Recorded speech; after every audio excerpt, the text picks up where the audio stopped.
जय श्री कृष्णा, राधे राधे। आज मैं आपको अश्विन कृष्ण पक्ष की इंद्र एकादशी की कथा सुनाने जा रही हूँ।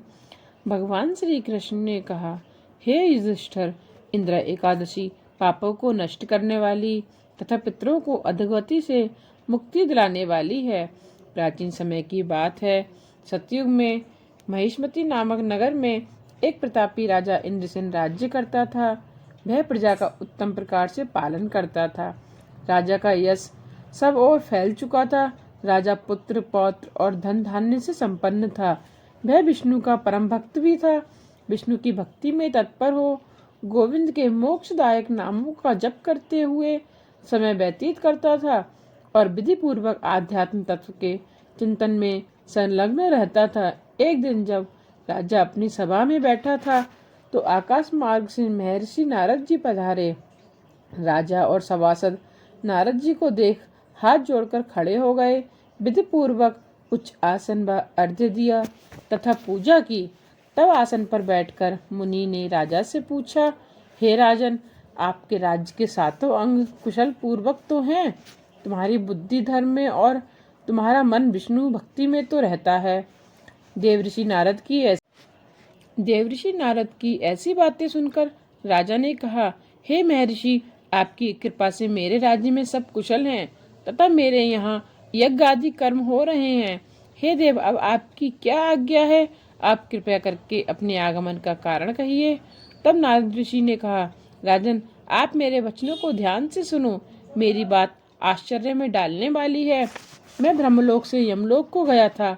उसी यमराज की नगरी में मैंने महान ज्ञानी, ध्यानी और धर्मात्मा तुम्हारे पिता को यमराज की सभा में देखा। मेरा मन बहुत दुखी हुआ। मैंने यमपुरी में तुम्हारे पिता के आने का कारण पूछा। मुझे बताया गया कि एकादशी का व्रत भंग होने के कारण तुम्हारे पिता यमलोक गए हैं। तभी तुम्हारे पिता ने एक संदेश दिया।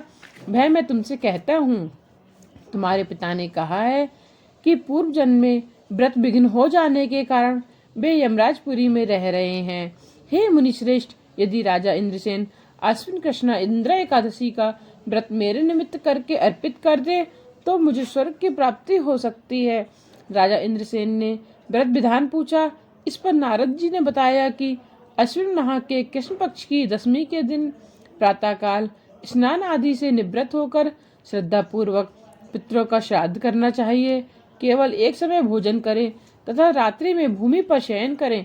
एकादशी के दिन प्रातःकाल स्नान करें, फिर व्रत के नियमों को श्रद्धा भक्ति से ग्रहण करें। इसके बाद संकल्प करें कि मैं आज तप निष्ठा के साथ खान पान त्याग कर निराहार रहकर एकादशी का व्रत करूंगा। हे पुंडरीकाक्ष, मेरे संकल्प की रक्षा करें। इस प्रकार नियम पूर्वक शालिग्राम की मूर्ति स्थापित करके उसके आगे विधि पूर्वक श्रद्धा व सत्कार से योग्य ब्राह्मणों को फलाहार कराकर दक्षिणा दें। पितरों के श्राद्ध में पितरों को दिए हुए अन्न में पिंड को गाय को खिला दें। फिर धूप, दीप, गंध, पुष्प, अक्षत, नैवेद्य आदि से ऋषिकेश भगवान का पूजन करें। रात्रि में उनके समीप दीप जलाएं और जागरण करें। इसके पश्चात द्वादशी के दिन प्रातःकाल होने पर भगवान का पूजन कर ब्राह्मणों को भोजन करावें। हे राजन, यह सब इंद्र एकादशी के इस व्रत की विधि है। नारद जी ने कहा, हे राजन, इस विधि से तुम इस एकादशी का व्रत करो। जब पिता को मिलने हेतु इस व्रत का पुण्य श्रद्धा भक्ति से पिता को अर्पित करने की प्रार्थना करोगे तो तुम्हारे पिता स्वर्गलोक को जाएंगे। यह सब बताकर नारद जी वहीं पर अंतर्ध्यान हो गए। भगवान श्री कृष्ण ने आगे कहा, हे धर्मराज युधिष्ठिर, तब नारद जी के कथनानुसार राजा इंद्रसेन ने अपने बांधवों तथा राजपुरोहित और प्रजाजन सहित एकादशी के आने पर विधिवत व्रत किया। बंधु बांधवों सहित व्रत करने से भगवान विष्णु प्रसन्न हुए। आकाश से पुष्प वर्षा हुई। राजा इंद्रसेन के पिता यमलोक को त्याग कर गरुड़ पर बैठकर विष्णु के स्वर्गलोक चले गए। इंद्र एकादशी का महात्म्य पढ़ने या सुनने से मनुष्य सब पापों से छूट जाता है। सब प्रकार के भोगों को भोग कर वैकुंठ को प्राप्त होता है। इस दिन तिल गुड़ का सागार होता है।